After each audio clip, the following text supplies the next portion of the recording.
I want to thank today's sponsor, Rutgers Business School. We're going to take a look at a quick video right now from them. Rob? Okay, I will get that. We don't need this.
Awesome. You gotta love the videos that speak for themselves, literally. So again, thank you to Rutgers. And for those who are not familiar, Gary, you're the vice president. No, you're the president in waiting in the chapter. So Gary Embley, who kicked us off as a young professor at the Rutgers Business School in supply chain, and he talks very highly of the school. I'd like to kick off the next piece of our program by introducing Sarah Scudder. And I have this big biography to read, but let me just cut to the chase. Sarah rocks, we all know that. Sarah, take it away.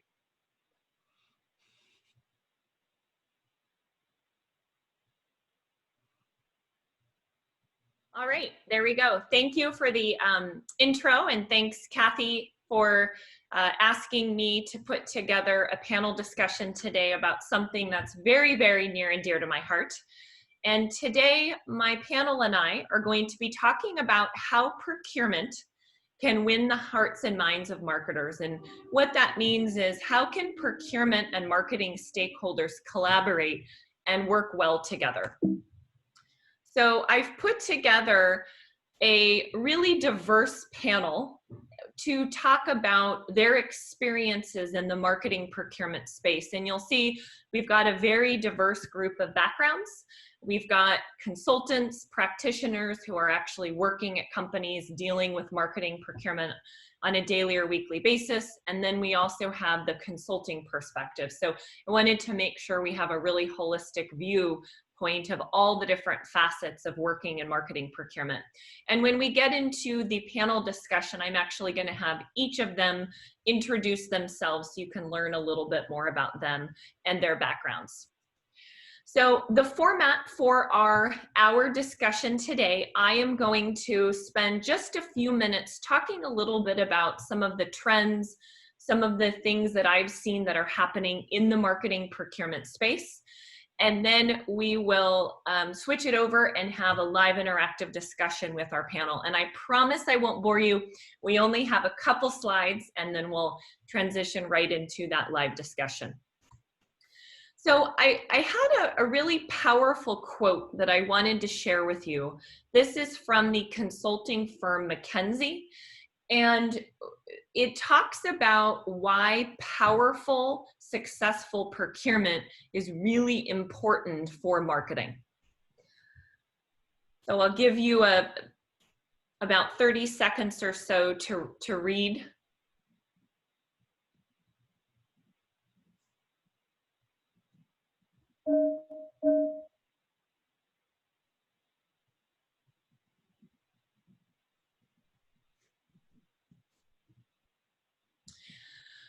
So I want to talk about 5 benefits of marketing procurement.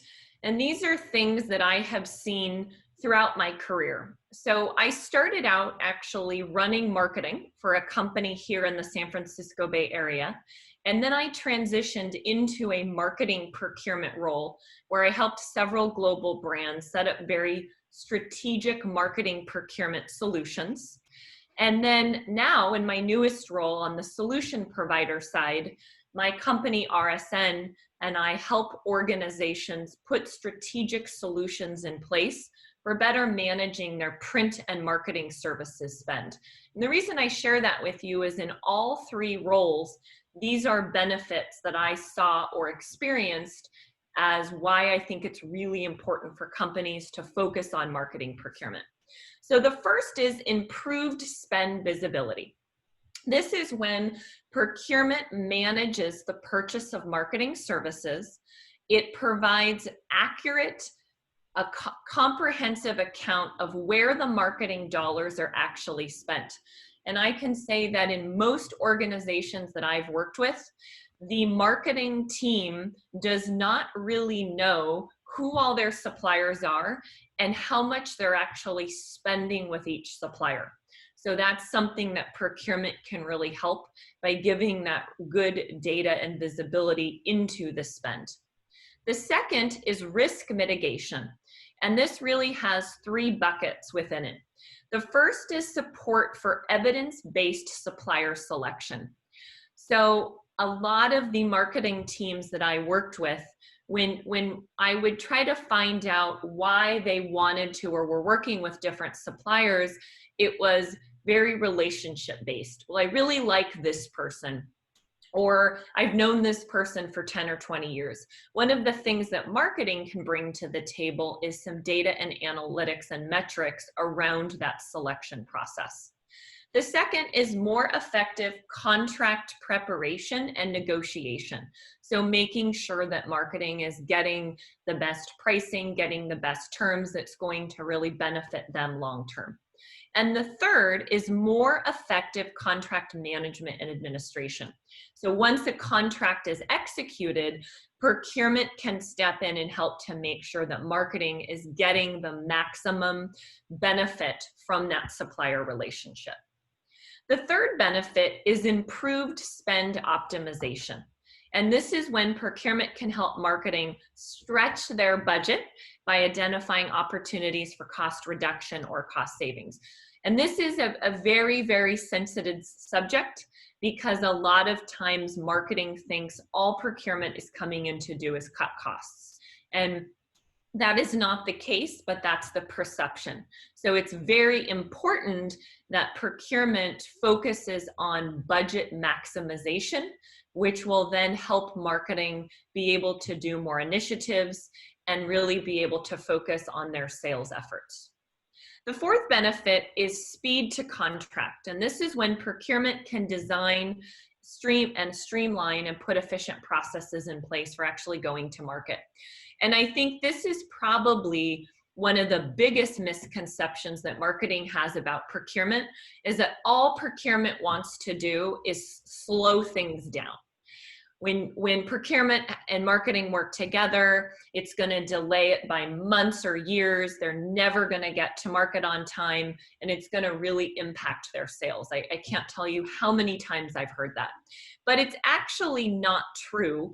If marketing and procurement work in collaboration and put a really good system in place, it'll actually speed up the contracting process and help marketing actually increase sales quicker and bring things market quicker. And the fifth benefit, which is my favorite, is the innovation piece. Marketing people are super busy. They spend lots of time in meetings, and they don't often do a good job dedicating time or resources in their schedule to focusing on doing research about new and innovative things that are happening in the industry. So one of the things that procurement can do is really spend time going out and researching what are the newest things happening in the marketing space, and going and presenting some new creative ideas and solutions to the marketing team.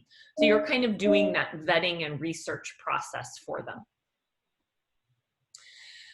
The state of marketing procurement has gotten better over the last 10 years. So when I started my career in marketing, there wasn't even the title marketing procurement. That didn't even exist.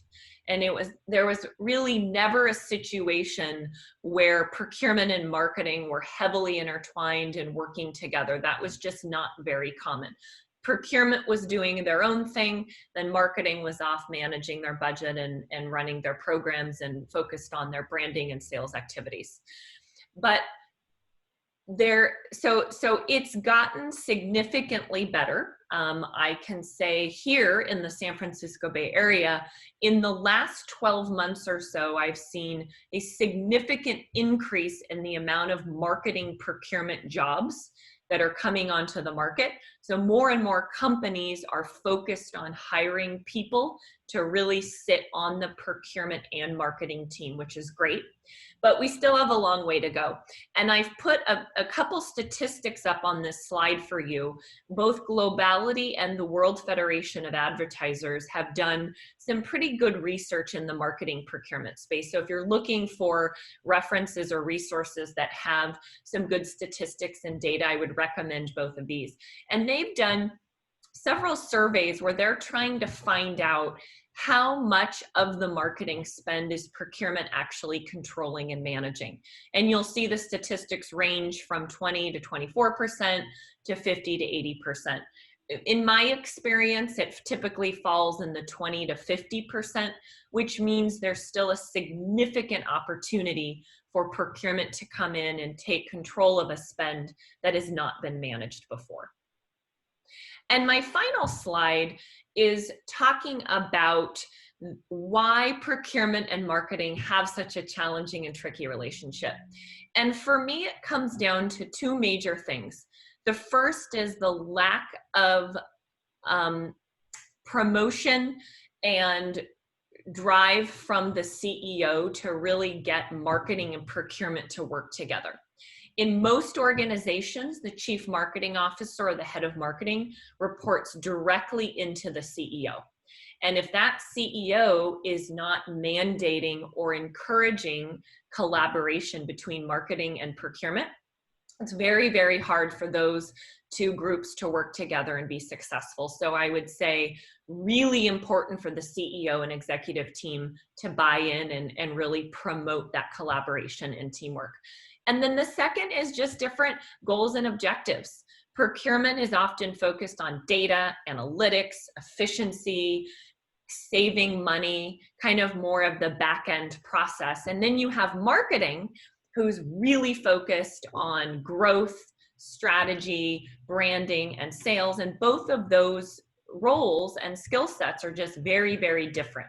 So when people are so different, it's hard for them to work together. So with that, we're now going to kick off our panel discussion. So I shared with you just a few of my thoughts and experiences in the marketing space, but now I want to turn it over to our panelists to get their feedback and insight as well. So what I've done is I've broken our questions into 4 different buckets, which will guide us through kind of the marketing procurement journey. And I would also like to encourage collaboration. This is a very lively and interactive group of panelists. So in the chat function, please feel free to put notes or comments to any of the panelists or to myself. And I will be asking questions from the audience throughout. So if you have a question, put it in the chat, put a Q in the front of it, just so it triggers for me that I know that it's a question. And then I will go ahead and direct it to one or multiple of the panelists. So do not feel that you need to hold your questions till the end. Please feel free to use the chat function throughout. So we're going to start our panel discussion with the basics. So my first question is, how long has your procurement team been involved in sourcing marketing services? And like I said, we've got a pretty broad mix of people who are newer to marketing procurement, people who have done it in a consulting role, people who are directly involved in a practitioner role as well. So I am going to start with you, Joseph. If you can introduce yourself to the group and tell us how long you've been involved in sourcing marketing. Sure. Thanks, Sarah. Thanks all for being on the program. I'm currently with Sedgwick, accountable for business integration and digital first strategy and enablement.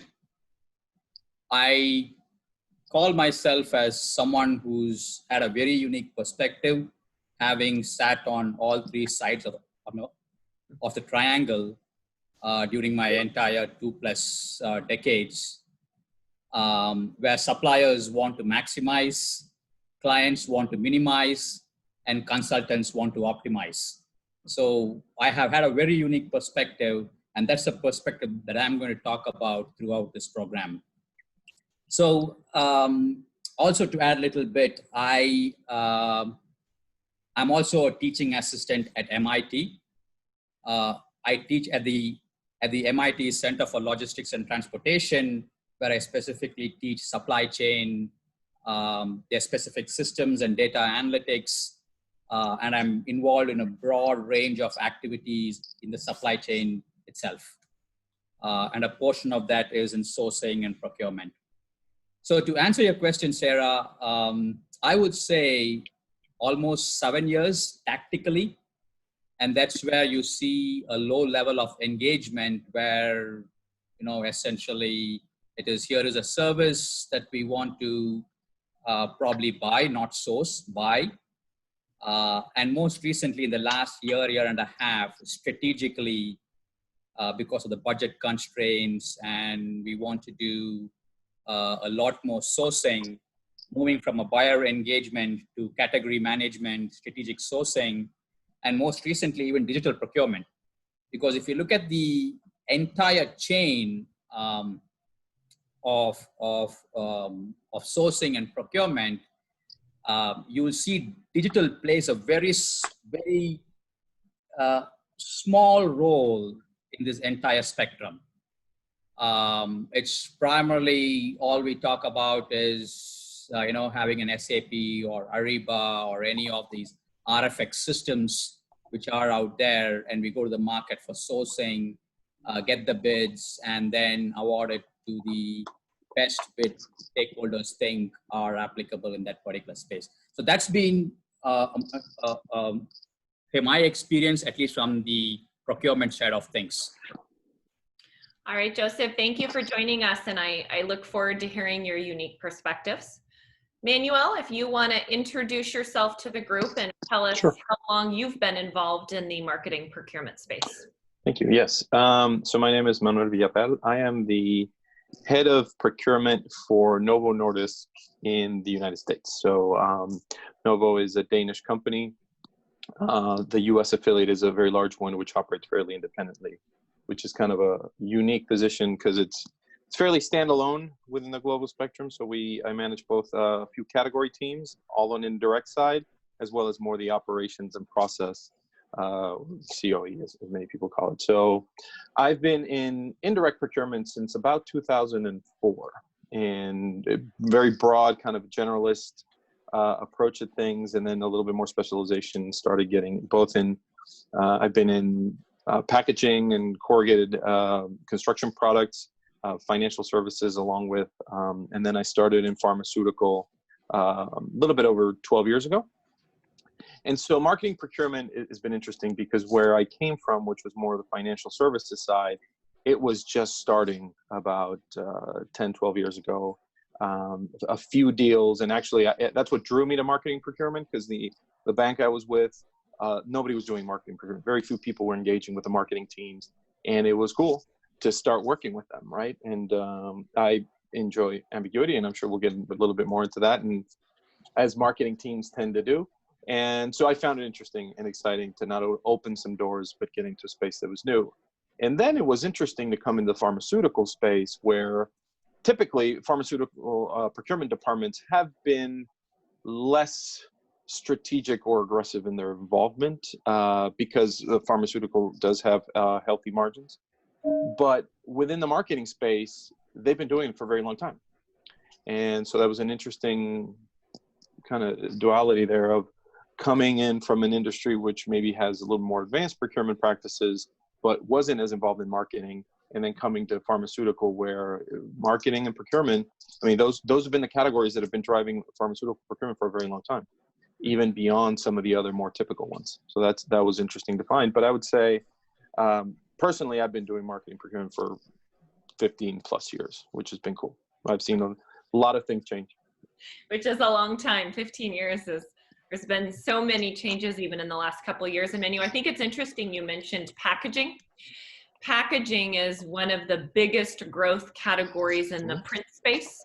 There's just been some huge changes taking place, especially with COVID and all the e-commerce. Packaging and labels has been just on a huge upward trajectory, and I think that we're going to see tremendous growth continuing in that category. Cool. Tarek, if you want to introduce yourself to the group and tell us about how long you've been involved in marketing services. Yeah, how are you guys doing? I think I have a very unique perspective on this. My name's Tarek. I started a company called Fairmarkit 3 years ago.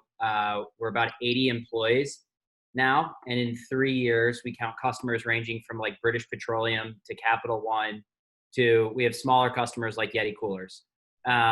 Myself, my experience actually, I just turned 30, but my experience out of college has been mostly in sales and go-to-market. So I actually am responsible for most of our marketing spend at Fairmarkit. And I've also been responsible for helping like marketing go at a company that was about 1,200 employees that we went from almost like zero to that. I think the really interesting thing, even for like us, but especially with other verticals is, procurement and supply chain obviously is at like the forefront of everybody's mind because there is this dynamic shift of, last 12 years since 2008, we've been in a bull market.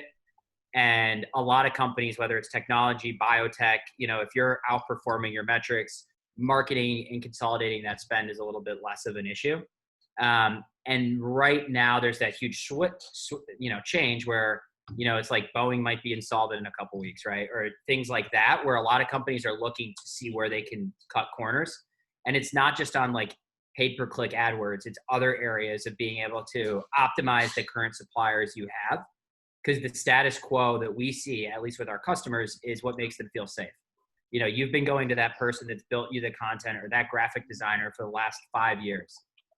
What doesn't feel safe is like going outside of your comfort zone and, trying a new vendor or finding a vendor that you might not be able to. So there's a really interesting shift right now going on, I think, in supply chain and procurement that, I can talk about how other customers of ours, and then even we're looking at it today. So fun fact, I live in Boston as well. So right down the road.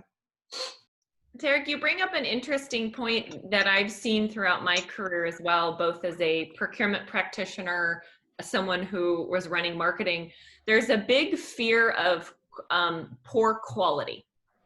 So a lot of times I see marketing justifying not making a shift or not making a change because no one can do what their existing suppliers done.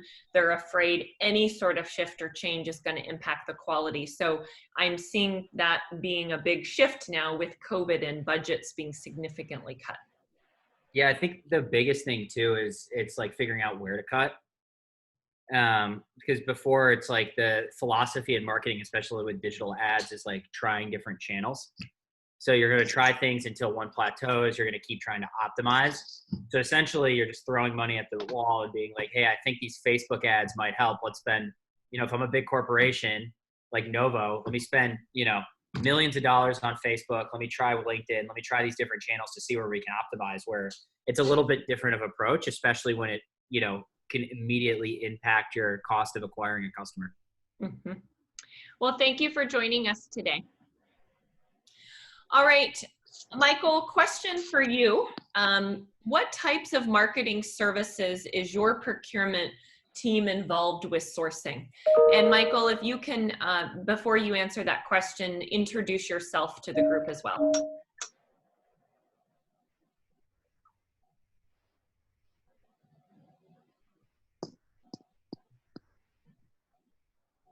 Did we lose Michael, or is Michael on mute?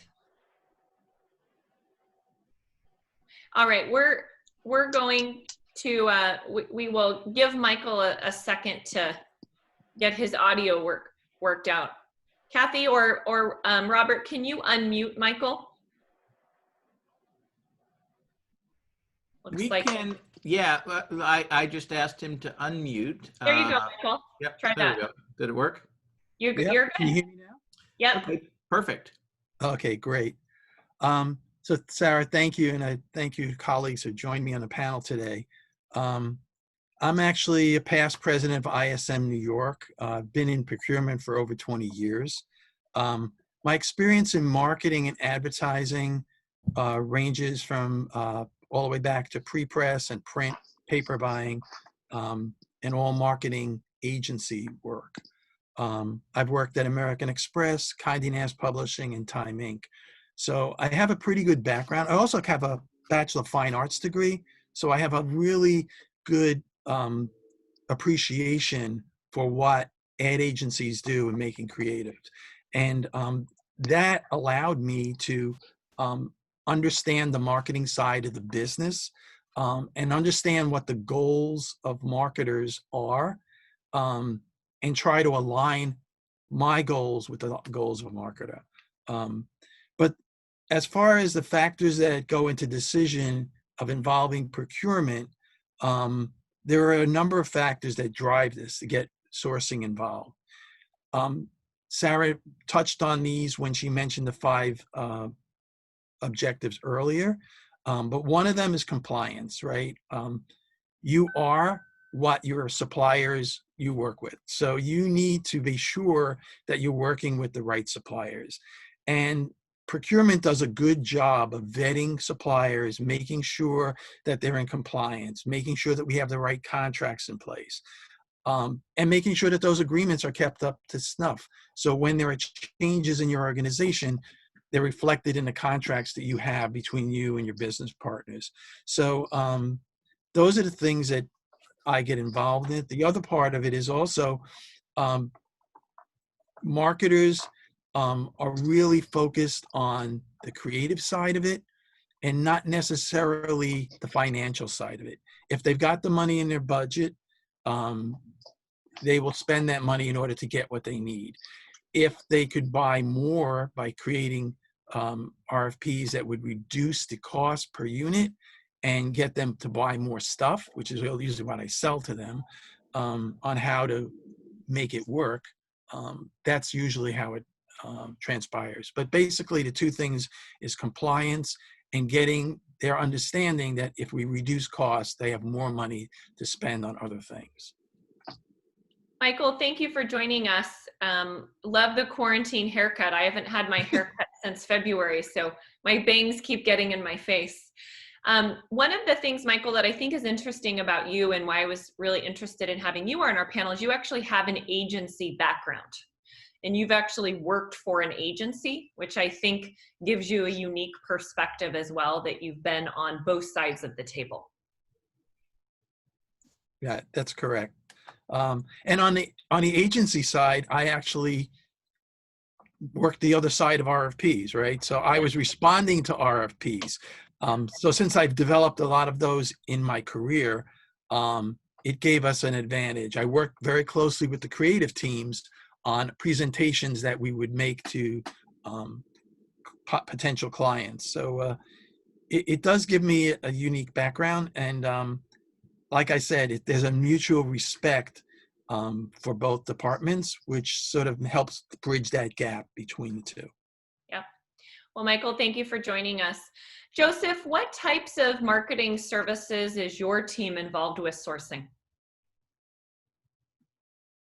So currently at Sedgwick, we do not do much of a marketing procurement, but I'll talk about what we did at Bloomberg. Bloomberg, as you guys all know, is into media and technology and high-end ad placements. So primarily the services that we were requested to provide is mostly around the ad agencies, the SEO services, design, and strategy. So primarily into consulting, finding strategic consulting partners who can consult with us in the design, architecture, and orchestration, and find value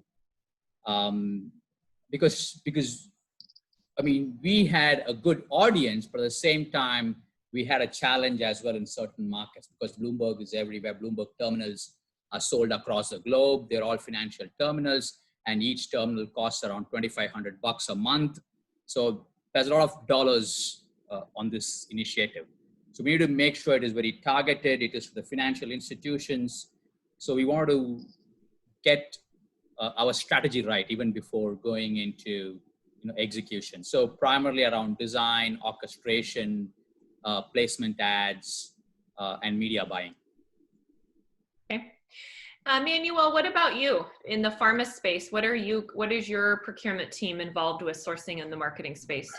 Yeah, it's a pretty broad scope. I mean, I would say, given our relationship with the marketing team, I believe we're engaged in some way, shape, or form. And I know we're talking about involvement and engagement a little bit later, but in most of the spend. So that goes from the classics of print, promotional items, things of that sort. But we're also getting into things like media buying, not only dealing with finding the agency, but involved in the kind of the day-to-day and how they're engaging with them. Meetings and events also. Not only our perhaps third-party logistics provider, but even starting to get a little bit deeper into how they're going about sourcing different locations and how they're going about negotiating their deals so we can optimize the spend as much as possible. Some of the unique ones that we have within pharmaceutical space are patient support programs, which aren't exactly marketing, but they are patient engagement. And so we do get involved with those. Those are an interesting mix of call center, consulting, and things like that. So I'm kind of proud to say that the team is involved in a lot of things, and even getting, as I discussed in the breakout, into some of the launch, which involves systems, tools, training, and all sorts of things. So I would say we're involved in most of them, and which is cool. It's a lot of work. It means that you have to connect with a lot of different people across the organization. But it gives you a nice holistic approach to how the company's going about their commercial operations. So some of the things perhaps we're not involved with, some specific factors around when we're trying to find perhaps some speakers, things like that for education purposes. Some of the things particularly related with sales or the sales forces that pharma, giving our direct-to-consumer footprint, has a very big sales force. But for the most part, of the classical marketing categories, we're in most of them. And Manuel, I was on a call last week, and there's some really interesting things taking place. You mentioned you're involved in media with barter and organizations using barter to buy media. So I look forward to hearing more about that this year. Cool. Let me know what you hear. Will do. All right, so we're going to transition into my next bucket of questions, which are around building the relationship. So Erika, I'm going to have you start us off, if you can introduce yourself to the group, and then answer the question, what challenges did you have building, or are you currently have building, since I know you're newer to the marketing space, in working with marketing stakeholders? Sure. Thanks, Sarah. So Erika Hallberg, I have been in sourcing and procurement and contract management in some form for the last probably 10 years, sourcing in particular for about the last 5. So I think I'm a little bit more junior than some of my other panelists, and marketing for about the past year. So I work for Voya Financial, so I'm in the financial industry. And previously I was at Travelers Insurance, which was property casualty. So mostly financial and insurance background. I think for me, I came from mostly an IT sourcing space and a business process outsourcing space. So coming to marketing has been a huge challenge for me, mostly because in the IT space, they're focused on costs. They're really focused on the bottom line, really focused on budgets. What can we squeeze out of the suppliers? What's the most we can get for the least cost? So the challenge for me, and the relationships weren't as important.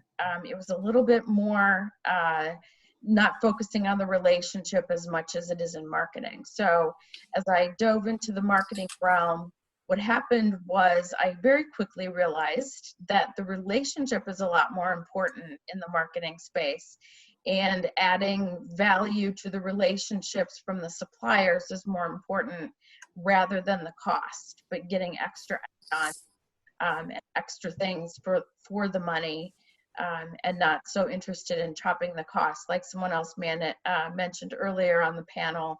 If they have the budget, they want to spend it, and that wasn't so much in the IT space. So those are some of the challenges that I've seen. Also, particular for me, there was a person in the role before me that was a little bit more junior, and didn't have as much experience with doing strategies and whatnot. So I'm really having to face an organization at this point that doesn't have a very viable strategy for marketing. So I've been working on that as well. Erika, I think you should start a blog documenting your journey of learning and getting into marketing procurement, because I think a lot of people have experienced what you're going through, or at some time in their career will. I think that's a fantastic idea, actually. Erika, thank you for being with us today. You're welcome. Tarek, I want to ask that question to you as well. What challenges have you had building an effective working relationship with the procurement and marketing stakeholders? Yeah, I think the one we see with our customers, I mean, internally, marketing's gonna always want to spend money. So you gotta, like, if you're responsible for that, you have to put some type of reins. So I think somebody made a comment that they roll up to the CEO. I think it depends on every organization. Like, you're seeing more and more, especially in tech-enabled companies, that there's like a CRO title or someone that's directly responsible for revenue, and usually that their marketing's rolling into them, or marketing might be on itself. So the more that there's some type of fiscal responsibility around that. But I think really what we see customers have the most success in with marketing, in terms of like not only adhering to the points that you brought up, Erika, of like stakeholder buy-in, making sure everybody values the relationships.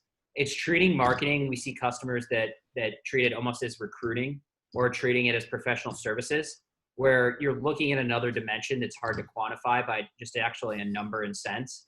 But it's, you know, it's hard to look at a resume and say this person's better than that person until you actually talk to them. I mean, there's some leading indicators when you look at it, but it's the same type of approach that we see customers when they're looking at how that type of spend is to that, you know, marketing, and they're taking the approach of making sure that the end product is what matters. And then there's also types of fiscal restraints when you're looking at, you know, the actual metrics at a high level and the data that goes into it, of like, what are these dollars producing and what is the ROI? And being able to look at all of that, we see that customers are able to drive forward. Where we see the most conflict is obviously when you upset your internal stakeholders. So when you're, you know, challenging them, telling them what to do, you know, and I think that's where a lot of people resent consultants for, is when you have like a consultancy, and I know every like consultant now has their own technology or whatever they want to push down. And usually it's coming from, you know, some executive within your company that's saying, hey, use this consultant, listen to their opinion. You know, it's the same kind of thing your stakeholder will see if you try to tell them, hey, you know, this person who is helping you put this digital marketing campaign together that you've been working with for the last 3 years isn't good. And this person that's like, you know, $10,000 cheaper, $100,000 cheaper, let's go to them. You know, it's their job to deliver an end product, just like it is a recruiter to get people that stay with longevity in the seat. So as long as you take that type of approach, I think we've seen that brings the most success to our customers. Yeah, Tarek, one of the things that I've had a lot of success with is also focusing on small wins. So don't come in and try to tackle the biggest project or try to take over the entire budget. Find something that marketing maybe doesn't care about or isn't a huge priority, like the freight or transport, and get some small wins under your belt, and then marketing will start coming to you with more projects. Yeah, I mean, like a perfect example before COVID would be, you know, trade shows. To your point, right? Every company, especially large scale, spends millions of dollars on trade shows. Yeah. Getting things to be set up properly at a trade show is a hell in a handbasket. So being able to figure out like and optimize that, and then even, you know, going above and beyond like procurement, supply chain, you know, not only are you at the forefront of your business now because you're helping respond to continuity issues, but you're also, if you can offload that work, of even some of the logistics from the marketing team, you know, and you're in there for the first time. I mean, that's how you build rapport. Hey, let me make sure this delivers for you so you guys can worry about the end quality product, instead of, hey, let me make sure this guy shows up with the loading dock at 8 a.m. If you can offload that for a stakeholder within your corporation, I mean, for me, that would build instant rapport for myself. So there's a lot of like small wins, to your point, that I think you can generate, especially if you're new or you're trying to develop that relationship internally. Yeah. Michael, we have a question in the chat from Deborah that I want to direct to you. Okay. It says, in regards to stakeholder management, what strategy works best with them to combat the old age statement that they do not have the time to train on internal knowledge to bring in a new supplier/agency? Well, there's a couple questions within there, but the first thing, it's a mouthful, but the first thing you need to do is even with incumbent suppliers that you have, procurement needs to bring them in and have them present what are the new things, what are they working on. So what I used to do is I would have suppliers come in at least once or twice a year, tell me what they're working on, also tell me what they're working on throughout our organization. So you have a good sense of what the suppliers are doing. At the same time, I'm looking at suppliers in the industry that might be coming out with innovative things and having them come in and present. So I become a wealth of knowledge to the business to be able to say, oh, you're looking for this project? And I bring them in, have them present directly to the marketers. I found that very effective because, and then I would try to do is have the marketers give them one small project, something that maybe has a larger deadline where it's not as critical, time sensitive, and let them have a crack at it. And that way you start a relationship with a new supplier to bring them on board. The other thing is you have already vetted that supplier before you even introduce it to the marketing team. So you know that if in fact you are going to bring them on, the price is going to be competitive and that they're going to meet all the criteria for your risk and mitigation management at the company. So a little behind the scenes background work that they don't necessarily need to know about. Correct. Can you give an example of that, of how you've done that in digital, or some type of like direct? I guess somebody put in the question innovation. So if we're talking about that, like how are you bringing that type of approach? Because I think that's super applicable for, you know, digital or some type of marketing as it's shifted most recently. Okay, so actually, I had a supplier who was with the company for a long time. The marketer was basically loved the supplier. The price was not right. The price was high, but they didn't know that. They were just like, oh, you know, they really don't raise the prices to us. Yeah, they didn't lower them either. As technology and things got better, they didn't reduce or adjust their pricing. What happened is I did a small RFP with one of the suppliers I wanted to bring in. And it got down to negotiating the rate with the incumbent who refused to move. After having several meetings with the marketer started to build a little bit of a rapport with the incumbent, with the new supplier. And eventually they were telling me that we should move to the new supplier as if it was their idea, which I was totally happy with, because their person would not budge on price. And they said, wait a minute, I've been overpaying for all these years and they're not really looking to be competitive today. And they've actually switched and came over and been a supporter on my side. That win also carried over into other projects that they were working on, which led to some significant savings. All right, So Sarah, if I may just add to the question that was asked specifically around innovation, because I think that is the go-to buzzword that we will keep hearing in the days to come, especially with COVID, right? So innovation by itself, and specifically to marketing as such, especially when everyone is going digital and digital marketing is the buzzword today.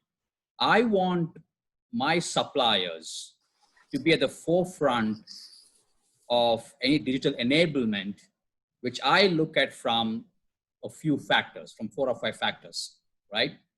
It's faster, better, cheaper, larger. So I should be able to go to market with any digital enablement in these 4 R's. I mean, which I call them for any procurement for that matter, should be around these 4 R's: faster, better, cheaper, larger. So if we have a digital tool or an enablement that can take you to market, cut the cycle time, get you to the market, then we have accomplished innovation, right? Then going through all the cycles of contracting or demos or, showing them how best your tool is.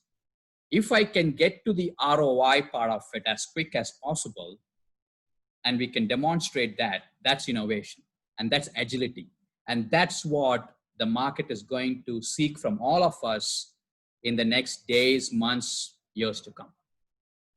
Joseph, and thank you for bringing up the word agility. It's something I was going to mention as well. I recently just published an article about how agility is one of the most important things for marketing and marketing procurement. Without being agile, you will not be successful in this new world. And just to add, one way to become very agile is, can you do a POC? Can you do a very quick proof of concept instead of going through all the processes of, okay, go to an RFP with 10 different suppliers or 5 different suppliers, get their sourcing, get their bids. Is there a way to do a proof of concept in the market? And, once you hit the proof of concept, pick up the best and go to market. I would say, I would agree with that. I see a lot of companies doing RFPs for like things that are too specific. And that, I guess, just to hop on that point, is that this, especially with like marketing or contingent labor and these types of more niche specific human requests, I guess the traditional approach is like, let's put out this RFP like it's a trucking lane or a transportation lane. And it's really hard to quantify, like, hey, is this person better at following my brand guide than this other digital creator? Like, if they're not going to follow your brand guide, it doesn't matter. And the other 10 people don't agree with like where your marketing team's trying to drive and the message they're trying to persuade everybody else in the market, and they're on brand, then it doesn't really matter what the cost delta is, because the point is just lost there. So I think that's something that's really interesting about, I think, like specifics like this, is we see that customers, you actually do a lot less RFPs when it comes to something like marketing that are on the more innovative side. And by innovative, I mean that their stock outperforms their competitors. Correct. Absolutely. Agree. So we are just at about time with our panel. I know I'm sad we had so much goodness to cover. Maybe we'll have to schedule a round 2. So I want to ask each panelist a closing question to share some thoughts and insights with the group. So the question I have for the panelists are, what advice do you have for sourcing leaders who would like to see procurement play a role, or if they're already playing a role, a bigger role, in sourcing of marketing services? So some of the stats that I showed on my slide at the beginning said procurement is making progress, but in some cases they're only managing 10, 20, 30% of the spend. There's still a big amount of spend out there. So Manuel, I'll start with you. Sure. What advice do you have to help people in this group and who are watching this on demand later really get procurement involved in playing a bigger role in the marketing spend? Sure. I think some of my biggest learnings or points to really get deeper into the marketing teams and into their spend. One of it is spend time with them. I think we've had a lot of discussion right now how marketing values relationships and focuses a lot of how they work together with partners or suppliers, because they have these relationships existing with them. Go and establish them. So make sure that whoever on your team is focused on marketing procurement, or if that's yourself, that you make it part of your goals and your objectives, not just the numbers aspect of driving savings, but that part of your day can be spent just spending time with them. It can be lunch, but it can also be asking questions of, can I participate in some of your brand planning? Can I listen in here? Can I just be a fly on the wall over there? So start getting and learning what their priorities, what their needs are, and building a relationship with them, right? Because that's key for them to start trusting you and really start giving you beyond the basics of work.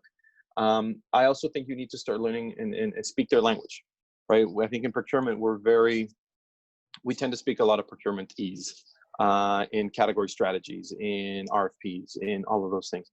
Make sure that whatever material you're developing that's going to hit their desks is in their language. Focus on value, focus on whatever it's critical to them. We've been talking that IT focuses on savings and process, perhaps marketing sometimes does not. So make sure whatever you're putting in front of them speaks to them.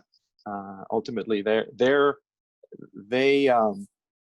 in charge of messaging and stuff like that. So spending a little time messaging. If you have one good relationship with one marketer, run it past them. Hey, I'm going to present this to marketing leadership. Does it sound good? Doesn't it?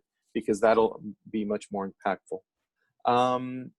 And then I would say, make sure you're hiring cultural fit to marketing, right? So as you're recruiting for procurement talent, and I know that that's a completely different topic and we could spend an entire day on that, but make sure that when you are hiring the people that are going to be involved with the marketing teams, that they have those skill sets, right? That they have that skill set of perhaps being a little more outgoing, perhaps being kind of focusing more on that relationship management, somebody who can handle ambiguity, who can navigate through I feel situations, right? Because the marketer is all is I feel.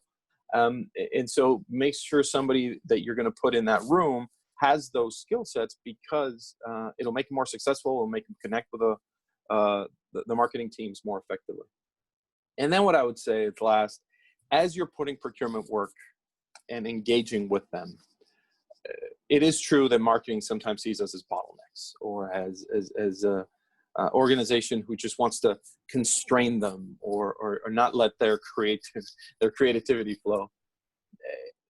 Call out elephants in the room. Don't hide behind things. Don't hide behind process, policy, stuff like that.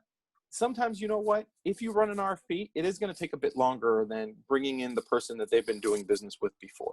Or if they have been working with somebody for 5 years and it's one agency, but you know that they are overpriced, make sure that you're not afraid to call out, and honestly, when there might be a little bit longer time frame because there's a process to be had, that there might be some extra work that needs to happen because you're going to put their spend through some sort of rigor of supplier selection, SRM process, call it what you will.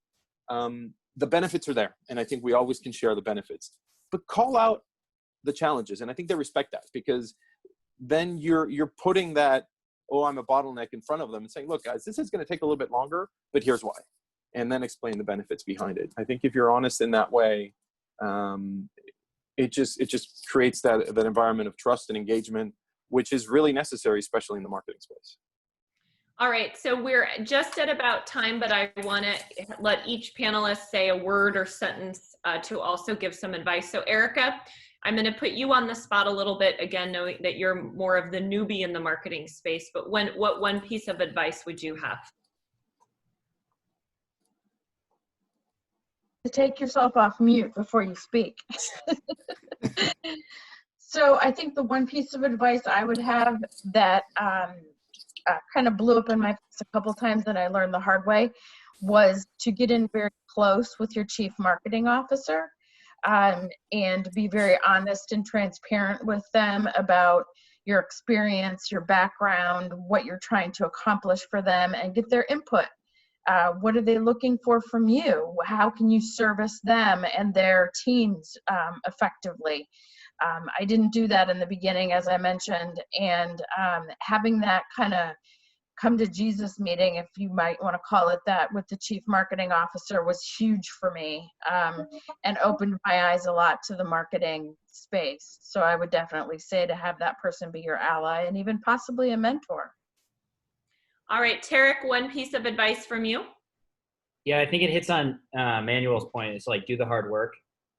There's no silver bullet for anything. It's like build that relationship, go out of your way, you know, service the end users. I think there's a lot of noise too in the market, whether it's like a consultant, you know, technology, et cetera. It's, you know, really making sure that you're not only building that relationship internally, because you do work, you know, with people, not just in isolation, but also, you know, going the extra mile to help other departments that might not consider that, you know, you're someone of value. All right, Joseph? 3 words and 1 food for thought. The 3 words are, I think, what Manuel, Erika, and everyone here echoed. Know your customer. It's extremely important to know your customer, who your stakeholders are. And in fact, I think Erika mentioned early on that she's from IT and she understands sourcing, but marketing is a different animal altogether. Marketing is creative. Marketing is not indexed to cost. Marketing today and in the future will be indexed to sustainability, creativity, innovation, digital, and technology. And the food for thought I'm going to leave you guys with is, based on my work, and this is what I'm seeing in the field as well, I will make a prediction.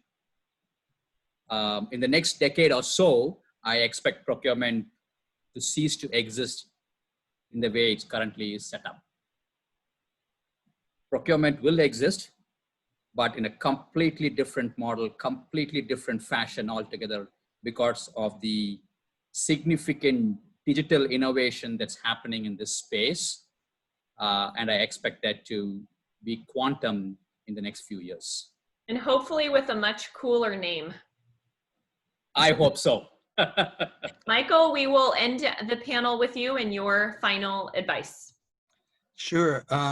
So the one thing is, don't lead your conversations with marketing on I could save you a ton of money, because they really don't care. They really care about value. And I think goals need to be aligned in the company, where procurement is usually measured on savings. But I think, say, maybe if 100% of your goals are on savings, it should be 80% of your goal is savings in procurement, and 20% of your goal should be the things that marketing is goaled on. And marketing should have 80% of their goals on what they're currently marked on, and 20% on how can we save it in money and be more effective.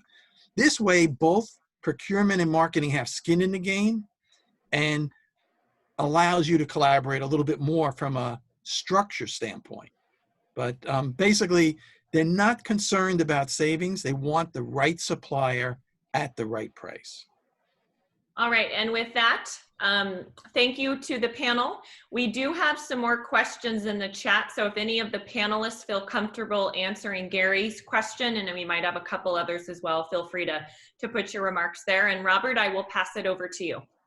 Awesome, thank you. And one of the things, you know, and obviously there's so much here that we need to have Sarah and her panel back again a second time. And if you guys are okay sticking around, we may have some more time at the end of the session to answer some questions. I know some of the panelists have to leave right on time, so I wanted to make sure that they got their chance to share, but there may be some more opportunities if people want to stick around afterwards. So why don't we just take 30, 45 seconds first to share one big insight. So just to share, Sarah was asking the panel, what couple of words or a short sentence did you learn, did you really appreciate that you got from the panel? And if you can just blow up the chat box, we'll take maybe 30, 45 seconds to blow up the chat box, show some love to Sarah and Tarek and Joseph and Michael and Erika and Manuel, and just share what you learned. We'll take 45 seconds.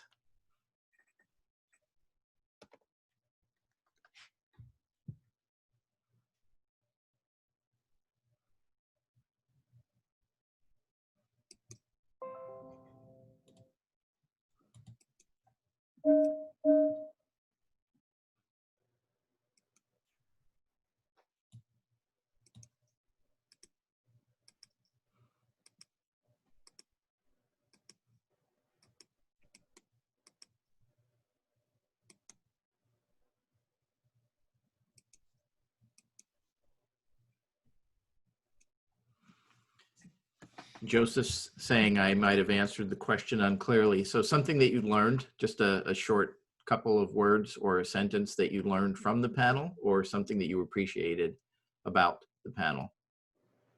I was actually asking Gary the question because Gary had posted a question. Oh, okay. It was not very clear what his question was. Okay.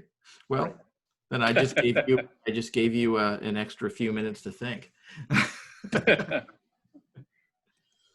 Awesome. Well, I am going to turn it over for the introduction of the next speaker. And if Jeffrey wants to jump in and take it on. And if you need a little bit more time to type your ideas and appreciations, you can do that throughout the course of the shares at the end of this. Thanks, Rob, Sarah, and panel. Joseph, it'll be interesting to see 10 years from now what it's called. And maybe we should get a pool going. Everybody can kick in a few dollars and see what in the future we will call procurement, acquisition, et cetera, et cetera. Jeff, I've already started a naming exercise, so I'm happy to help. Okay, and if you want to share it in the chat box, we can all contribute. But let me introduce our next speaker. And Anthony, I apologize, I forget how to pronounce your last name. I'm not sure if the G is hard or soft. So I'm just going to say Anthony, let you, pick. No worries. So Anthony is the Vice President of Strategic Solution Engineering at Corcentric, where he works with clients on procurement strategy, processes, and technology. He leads the practice, and his team successfully navigate their procurement software implementation to maximize their return on customer investments. He has over a decade of experience in supply management and procurement, which soon will be changed and it won't be called procurement anymore, helping Fortune 1000 companies drive value through their organization via strategic procurement. He's enthusiastic about enabling and elevating the roles of procurement and recognizes, as I think we all do, that it is a strategic driver of business outcome for companies. Without further ado, Anthony Mignogna. That was close enough. I had one of my first managers used to just save me for last in my introduction so he could introduce everybody and then just say, and that's Anthony. So no worries. Anthony Mignogna. Nice to meet everybody on the call. Can everybody see my screen and hear me okay? All right, fantastic. So I hope everyone's caffeinated enough to entertain a 30-minute discussion here on tail spend management. But it's kind of a fun one for me. What we're going to focus on today is really starting with kind of defining tail spend. One of the, in speaking to clients and prospects and other folks in the industry, tail spend management almost become a buzzword that's taken on a different meaning to different individuals. So I want to talk through some of that and kind of establish a definition for the remainder of this discussion, just so that we're all kind of on the same page. We'll talk about, why is tail spend management important? What are the value drivers? What are the benefits of actually tackling it? Because, we all, I think, intuitively know that it's hard. And then we'll go through some common approaches to managing tail spend and some unique approaches that we've used, and then how does technology enable that? So we'll I think hopefully a lot of you are familiar with the source to pay technology kind of landscape, and how do we leverage that technology to support tail spend? So first of all, what is tail spend? I think we've probably all heard the term, and the organizations that I've run into kind of define that as in various ways. Most common is the Pareto principle, and I'll have folks send me a spreadsheet with a line right at the cumulative 80% or the 20% numbers. Say, all right, everything below this line is tail spend. Others might think of it as uncontracted spend. So whatever spend that we think is addressable that we don't have under contract, And, a lot of companies, really that are kind of emerging, high growth, emerging from a procurement maturity standpoint, really have their direct spend tightened up, but indirect spend is what they refer to as tail. So, my first point in any tail spend conversation is to kind of diagnose what they're referring to, and ultimately kind of shift that perspective to focusing on any spend that's unmanaged by the organization. As we've done a number of tail spend data analyses, drawing that line at 20% invariably invites a lot of missed opportunity above the line, and also includes a lot of managed spend below the line. And so the way that I kind of think about what is tail spend is really what spend is unmanaged by the organization so that we can then devise a plan to manage it. Some common characteristics of tail spend, typically low dollar value, in the grand scheme of the organization, it might be 20%, it might be 10%, it might be 35% of your spend is tail spend. It's still not the majority. A lot of the transactions are low dollar value individually, and there's a lot of those transactions, which inherently, just creates a transaction management problem. It's oftentimes, the 80% of your suppliers is that 20% of your spend, right? So there's a lot of suppliers, there's a lot of one-time suppliers that you're spending more money trying to figure out how to get them into your ERP system and pay them than you are on the thing that you're buying. And the key challenge is that a lot of the demand for tail spend is ad hoc. So, it's not kind of your repeatable cyclical spend that you can kind of predict. The perception, right, when you open up your spend analysis program or your spreadsheet, your pivot table, you've got your nice, neat categories, and then you have this other at the bottom. And it's this messy, unwieldy thing that we kind of cast aside as low value, unimportant. And, the reason is because it's hard, right, to get your arms around it. There's not a lot of visibility to the spend in general. Some of it's hiding on P cards, it's hiding in other systems, it's hiding at the plant level or, your office level. It's generally uncontrolled in the sense that we kind of think of it from a procurement standpoint of like going through a procurement process, right? And, a lot of times it's not really centralized. So there's a lot of stakeholders that are, executing those purchases or, leveraging the things that they're buying. And there's not really, the resource. Procurement is famously always strapped for resources, from a budgetary headcount standpoint. So even if we wanted to tackle the problem, we may not have the resources to do it. But there is a light at the end of the tunnel. It's just tail spend doesn't have to be that thing that is, always kind of just left at the end of the spreadsheet. There is the ability to manage it, and quite frankly, there is a lot of value to be derived. So I think, number one, we talked about in some of the previous discussion that procurement's often measured on savings. And there's, the perception that because tail spend's so fragmented that there's not a lot of savings, but in reality, there really is the ability to get savings within tail spend. We'll talk about a few of the ways that you can do that, but it also helps increase compliance. So, a lot of tail spend in our experience, when we go through a segmentation process of what is in that tail, there is a significant portion of tail spend that's actually just poor compliance of spend that already is under management. So putting process in place to fix tail spend or manage tail spend helps increase your compliance, not only to your contract, but also to your process, right? So everybody's got some sort of procurement policy, some sort of procurement process, and tail spend for some reason is kind of exempt to that. And we work with a lot of our clients in developing ways to funnel more of that spend through the right process so that we can manage it more responsibly. The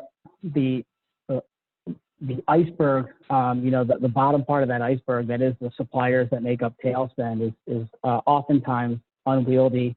It costs a lot to administer that, and it also pollutes your ERP system. It introduces risk into the organization. The more suppliers that you use, so there's a lot of opportunity to kind of consolidate suppliers. And then the bottom line is, the biggest cost in tail spend is the transaction costs, right? So the act of buying that item or buying that service in the organization costs a lot of money to cut the POs or approve and digitize and pay those invoices. And ultimately, a lot of the pain associated with tail spend, if you will, is really kind of throughout the organization, because it's managed at that local level. So you've got people trying to figure out what suppliers they need to buy the thing from. If you require them to run a 3-bid and a buy, they're not procurement experts, so they're tasked with doing that. And ultimately, they have a day job, right? The plant manager is supposed to be managing the plant, not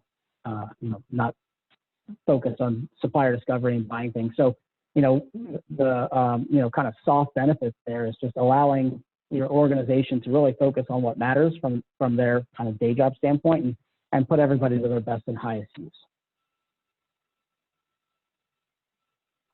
Some of the common approaches that we've seen that are oftentimes kind of a putting a kind of finger in the dike, if you will.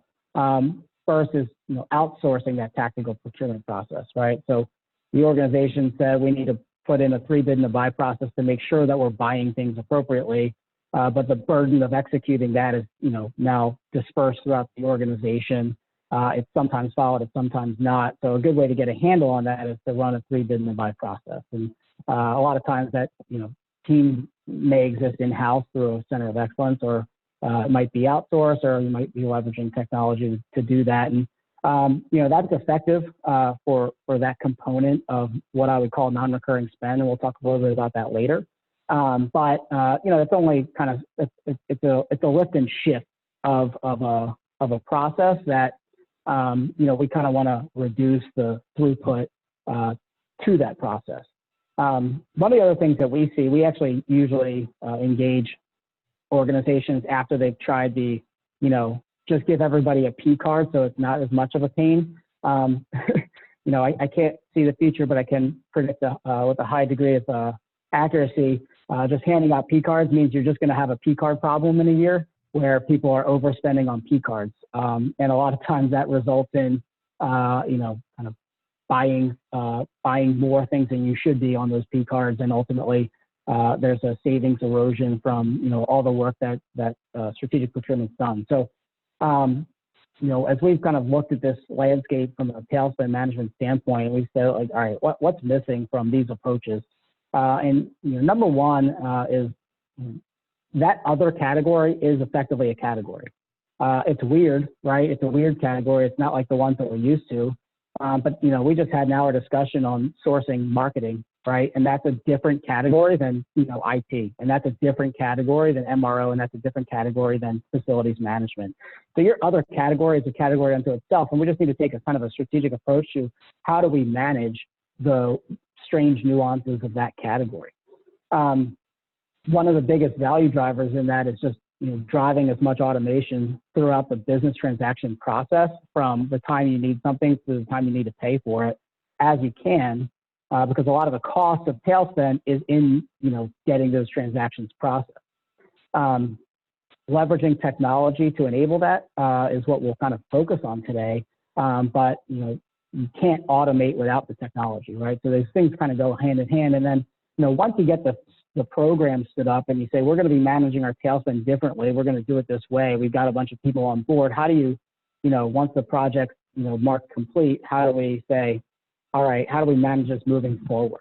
So we've instituted the 3-bid and the buy process for some segment of our tail spend. Well, who's doing that? Is a good example, right? So we'll talk a little bit about how technology can enable some of those things as well. Click. Thank you. All right. So, when we talk about a strategic approach, again, if we say tail spend is spend that we cannot efficiently and effectively manage as an organization. And again, that might be in your bottom 20. It might be above that in certain categories that aren't being managed. We want to aggregate that spend into a bucket and take a strategic category management approach to it. And the one, the other side of that is a strategic approach to tail spend management is only going to be successful if both the buyers and the suppliers can participate in it, right? So if you're making things harder for the buyers, you're going to have low adoption internally. And if you're making things harder for the suppliers, you're going to have low adoption externally. And we really focus on this tagline of making the right process easier to follow than the wrong one. So the reason that P card spend oftentimes gets out of control is because the easiest thing to do is just buy something on a P card. And if you make it equal or easier to buy through the channel that you want people to buy through, you can drive that adoption, but also capture all the benefits of having that spend flow through the process that you'd like. I guess if there's questions, you can stop me. That's fine. I guess if there's any questions so far. Yeah, I know you guys bought Determine and you guys have a heavy consulting practice.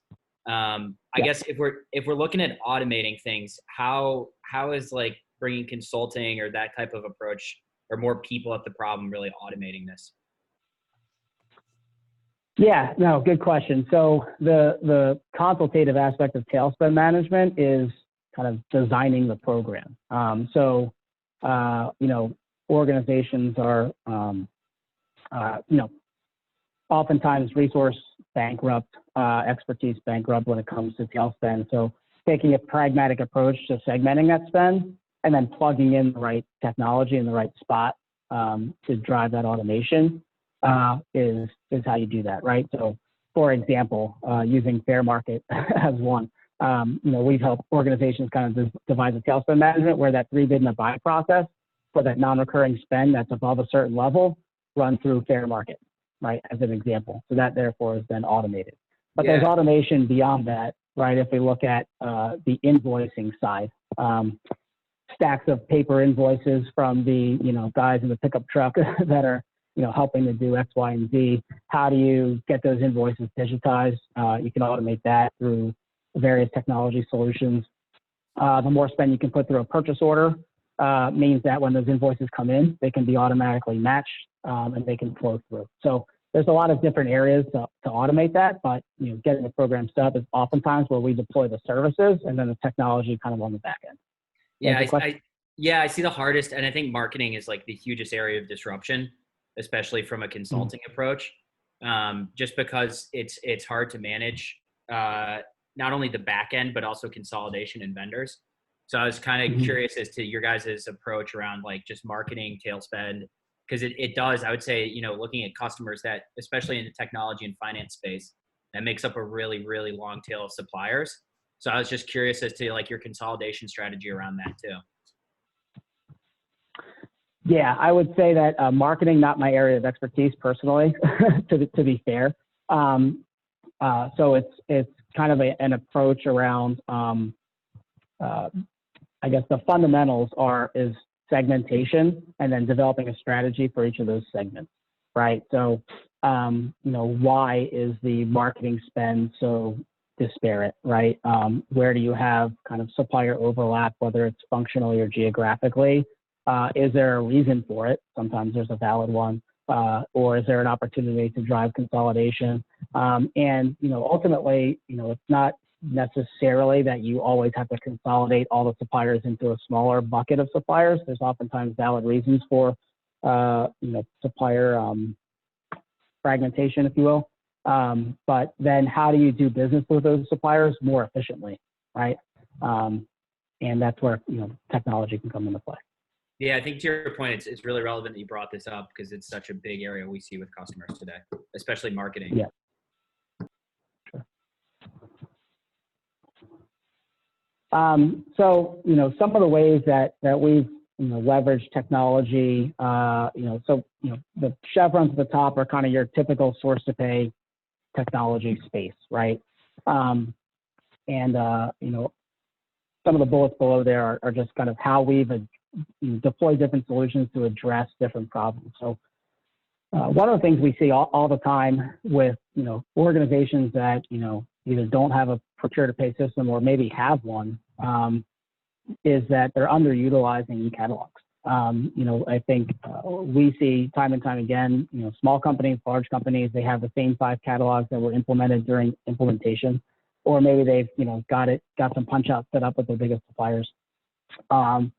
There's a lot of times where we've recommended, 30, 40, 50, 100 catalogs be set up within the P2P platform, whether that's ours or somebody else's, quite frankly, to help, streamline the buying process for some of this tail spend. So there is an element of tail spend oftentimes that is recurring.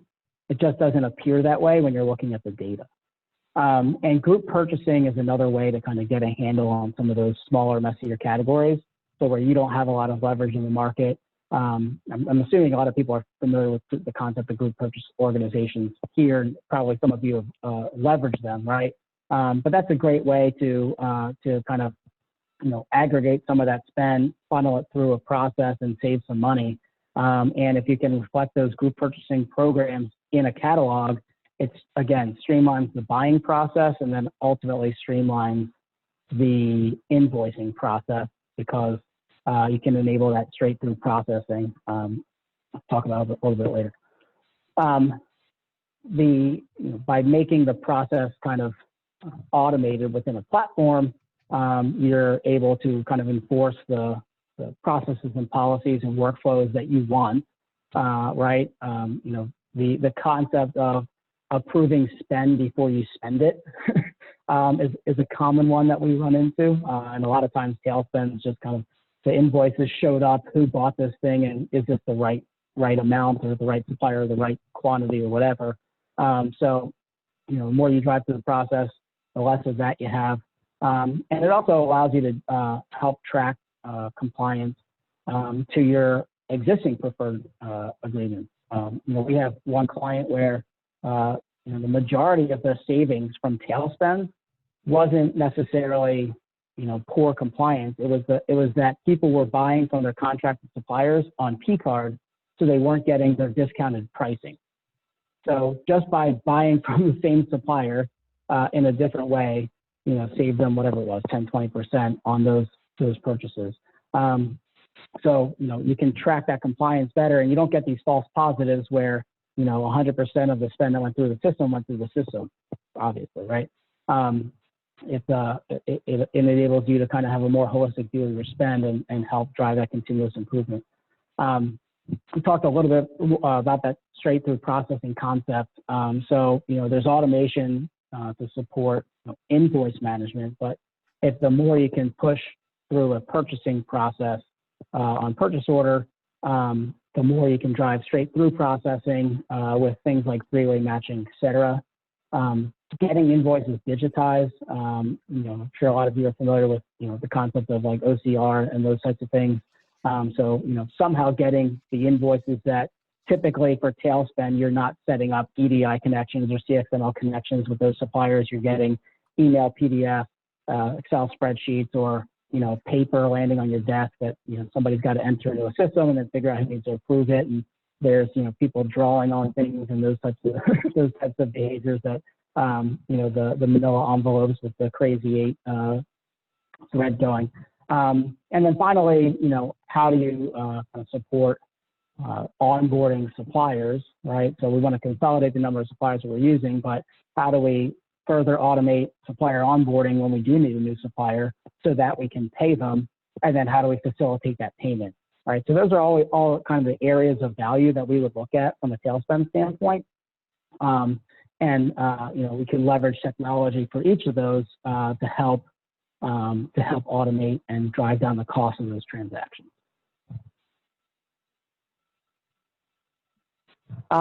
So, a quick kind of flow chart that just, represents the, the conversation here, right? I think a lot of procurement processes start with a spend analysis. And when you do a spend analysis of all your spend, you get a tail. But if you get rid of all your spend and just look at the tail and do the same spend analysis, then suddenly, that is like your world, right? We deal with organizations where their tail spend is the spend of a smaller organization. So let's approach it the same way. Figure out what the recurring spend is and what the non-recurring spend is, because each of those have to be managed differently, right? For those recurring spends, where can we set up a preferred supplier agreement, right? Where can we leverage a group purchasing program so that we have better leverage? Another kind of client example, they were buying not spending that much money from a local lab equipment supplier down the road. They bought like test tubes and beakers. There was 20 items they bought. Throw it on a catalog, set up a preferred supplier agreement with them, put it on a catalog, and every time you buy those beakers and test tubes or whatever, then that process is completely streamlined. So that recurring spend doesn't necessarily have to be big, huge chunks of spend where you've got a massive RFP undertaking. Sometimes it's your key critical local suppliers you're not spending that much money with, but set up the framework and set up the process. For your non-recurring spend, there's that 3 bid and a buy concept, right? Where you can run an RFQ. If you're fixing the roof and it's going to cost you 50 grand, you want to get some bids for it, right? If the toilet's leaking upstairs, call the plumber and get him in here immediately, right? So you've got kind of your direct buy version, which is just getting that through the system. And hey, those direct buys, right? It might be on a P card, and that's totally fine, right? The emergencies, et cetera. But for the larger ones, and you can use data to help determine what the right level is there to draw the line, whether it's 10,000, 5,000, 25,000, 50,000, where you want to run that RFQ process. You set that up from your from a process standpoint.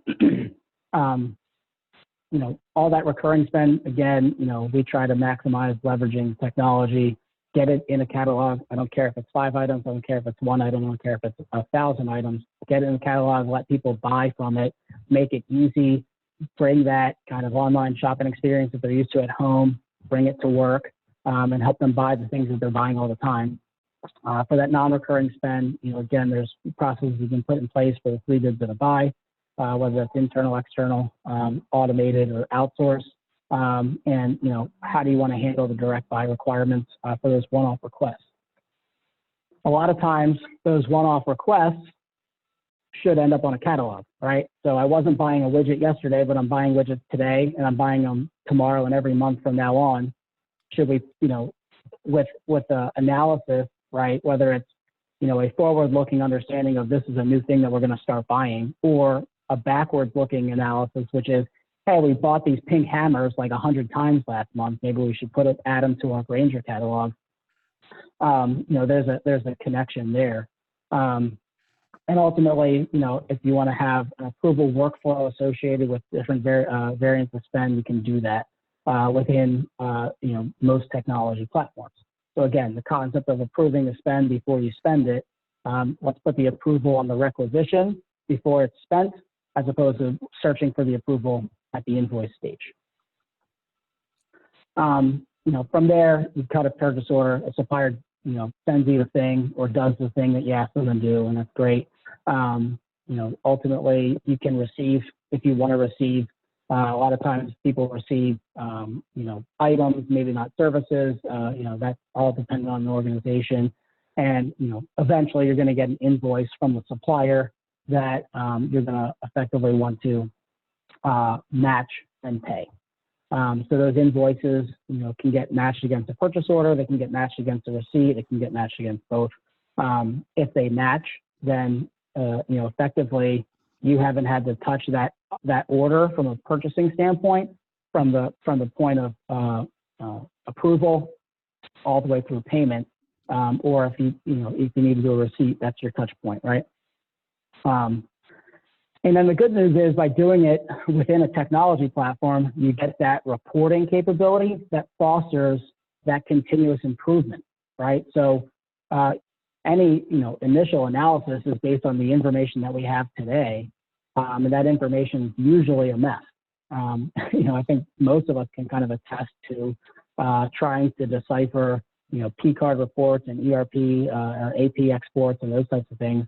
As the more spend that flows through the process, the more visibility you have and the more opportunity you have to drive continuous improvement, identify areas that you thought were non-recurring and are recurring, identify new preferred supplier agreement opportunities, and ultimately, the program gets kind of more efficient as you go, and then your tail spend kind of drops, right, as you move forward. And you can also do things like seeing who's spending too much money on P cards still. Oops.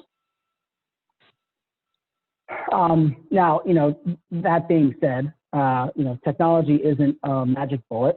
I think we can kind of all attest to that. It's only as good as the people using it. It's only as good as the setup that you have. We had a client where, they blamed their P2P platform for being too hard to use and too inefficient. And it turns out that purchasing touched every requisition 4 times because that's how they configured their workflow. I'm not sure why they did it like that, but that's not the technology's fault. It only does what you tell it to do.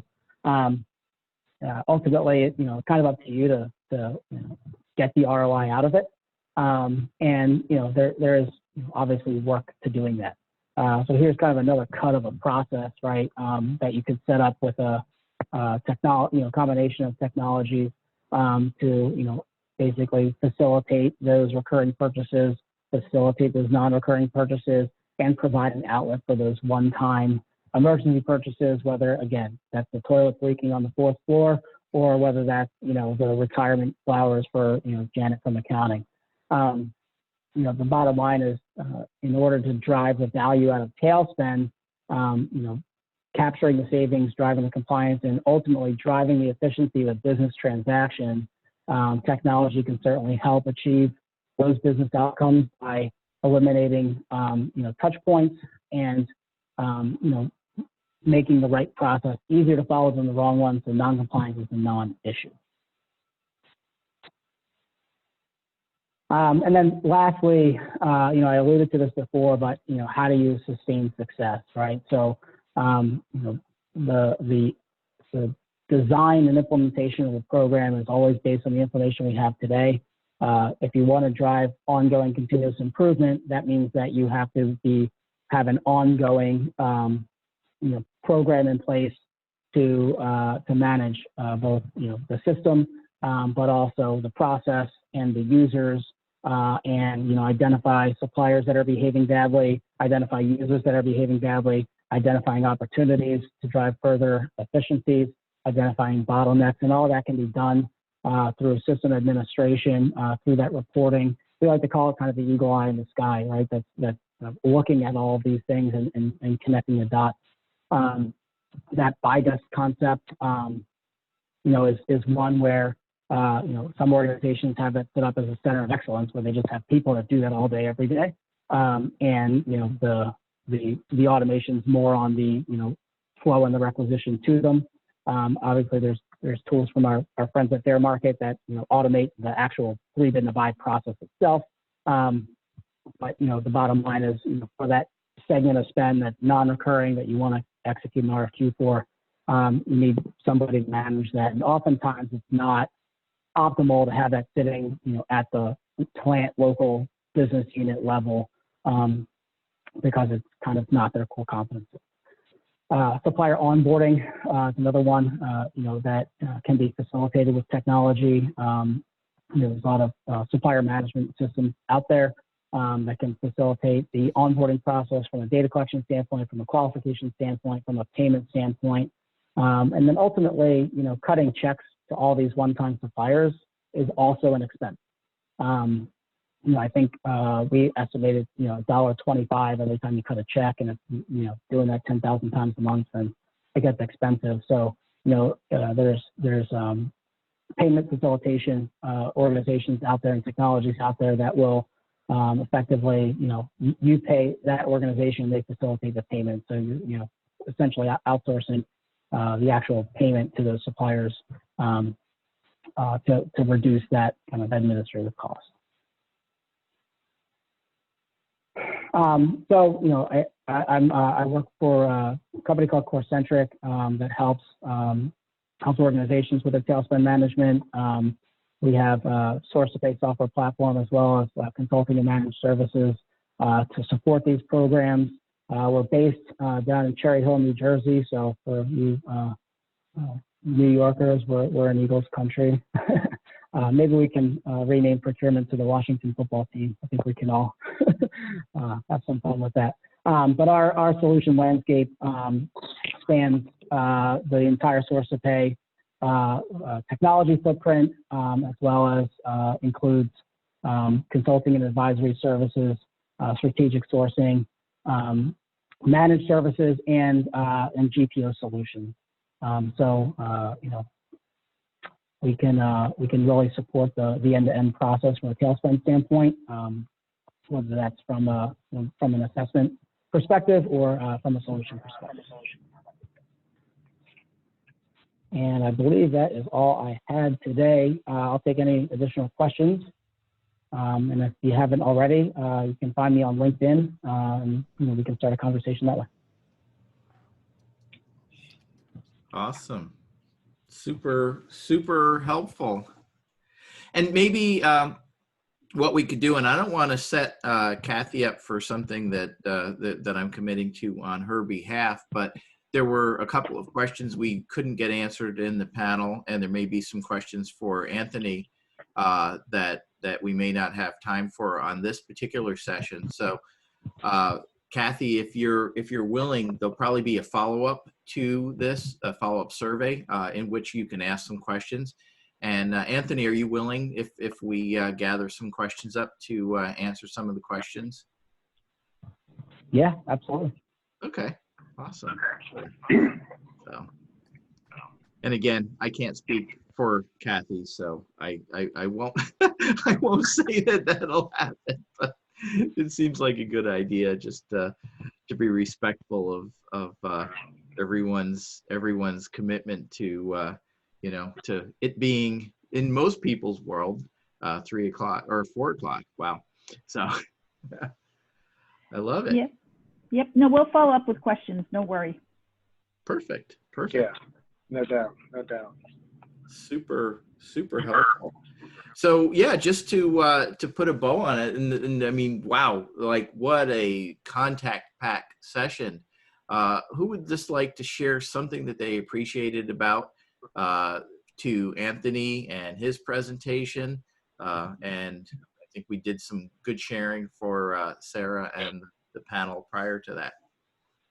So, a lot of rich detail there. So if you want to just type that into the chat box for a second, and then I will turn it back over to Gary to close her out.